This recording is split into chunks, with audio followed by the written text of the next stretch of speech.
I've had many watches, some from the most legendary manufacturers in the world. But none of these watches offer what G-Shocks offer. In the case of these two, that's perfect accuracy, near indestructibility, affordability, and fun. Buckle up, it's G-Shock time.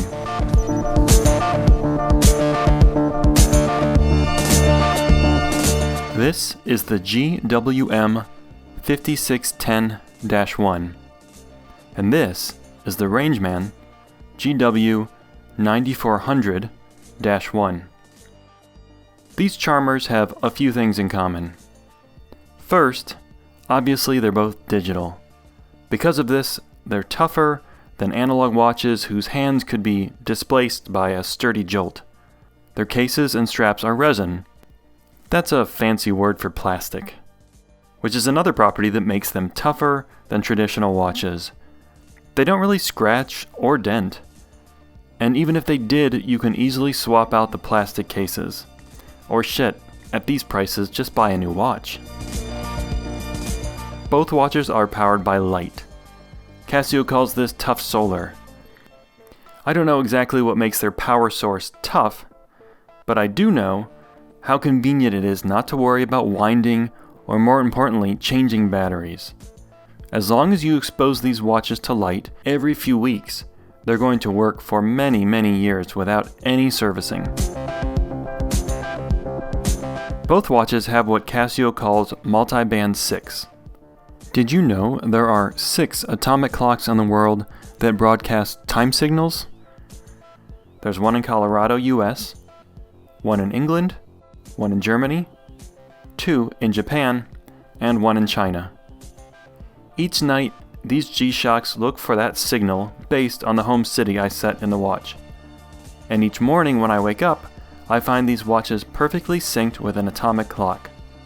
No winding, no setting, just effortless accuracy. If there's been a successful sync in the last 24 hours, you can see that indicated on the screens.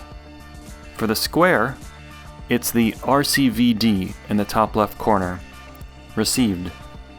And on the Rangeman, a successful reception is shown by the signal bars in the far left center. With their toughness, solar powering, and time syncing, these G-Shocks are simple to maintain and wear. And then, there are the features. Both watches have a world time function that allows you to check the time for dozens of cities. The Rangeman cleverly scrolls the city names and simultaneously shows you your local time too. The Rangeman also uses this eye display to show the local time and world time on a 24-hour clock. The blinking line represents your local time, and the solid line is the world time city you've chosen. This eye display is never easy to read, but I like the idea of it, and it's pretty useful. Both Gs have alarm, a stopwatch, timers, and have a backlight.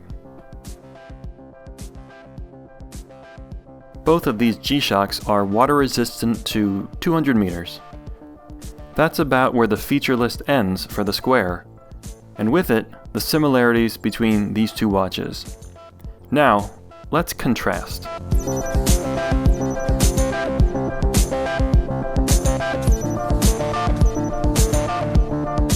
Size. It matters. But these don't wear like traditional wristwatches, so don't panic when I tell you the dimensions. The square GWM5610 is 12 millimeters thick, about 43 millimeters side to side, and 48 millimeters long. If you're comfortable with a 38 millimeter watch or larger, or even a 40mm Apple Watch, you can wear this square. Now for the biggin. This Rangeman is 17mm thick from the caseback to the top of the protective ridges. It's about 53mm across at the most extreme edges, and it's 56mm long. This is a large watch, no doubt, but I'd say if you're comfortable with a 42mm steel sports watch, this should not be a problem for you. And that's because this watch is extremely comfortable. Much of that comfort is due to the flexible strap and the relative light weight.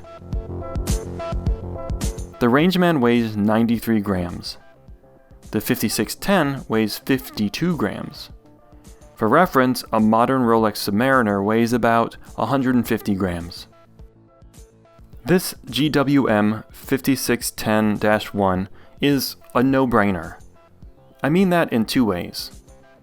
One, at less than $100, it's easy to buy, and two, it's dead simple to use. It might be the perfect entry G-Shock. And one thing I recently learned about this watch is that you can mod it. I bought this white bezel and strap on eBay to complete my summer look. All you need is a small Phillips head screwdriver, and it's super easy.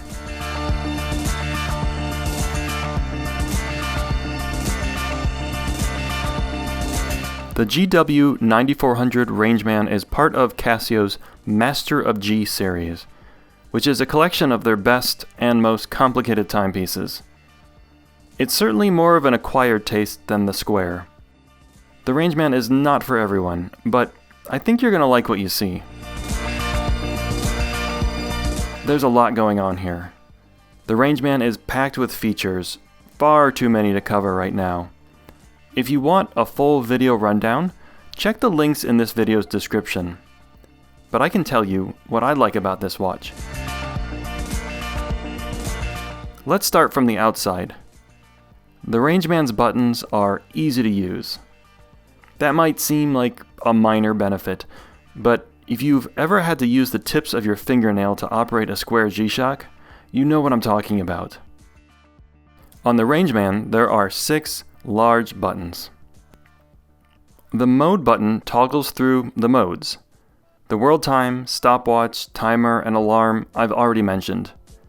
The next mode shows the sunrise and sunset times for your current location, which you can set by inputting your latitude and longitude. And in the sunrise-sunset mode, you can even advance a day at a time to see, for example, what the sunset will be tomorrow.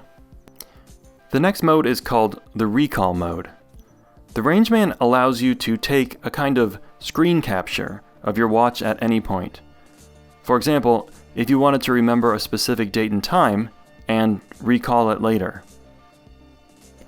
One really nice touch about the Rangeman is, unlike the Square, you can immediately start the stopwatch with this button without needing to enter the stopwatch mode first.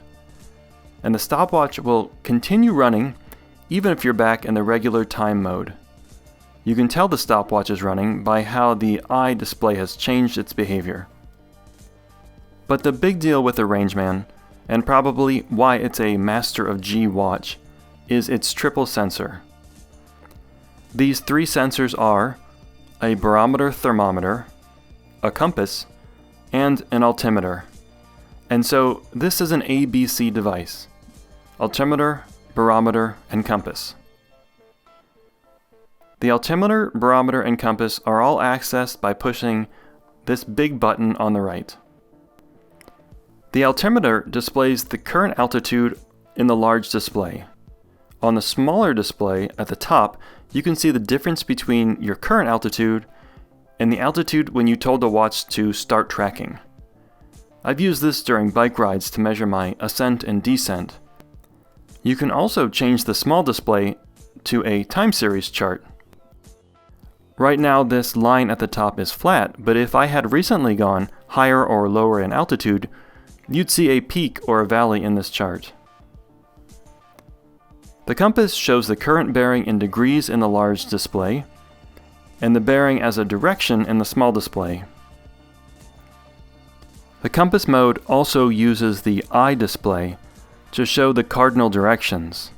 North is emphasized with 3 lines. And you can capture a bearing and keep it displayed at the top, so you don't have to remember which direction you're trying to go. And finally, there's the barometer. Until I got this watch, I didn't really understand the value of a barometer. But now I get it. The barometer on this Rangeman is eerily good at helping you predict the weather. A steep increase or decrease in this line at the top is almost a sure sign of incoming good or bad weather respectively. And the Rangeman can even alert you if there's a sudden change.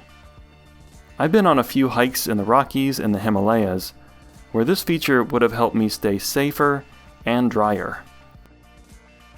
Despite my fancy boy city life, the altimeter, barometer, and compass have been pretty useful to me.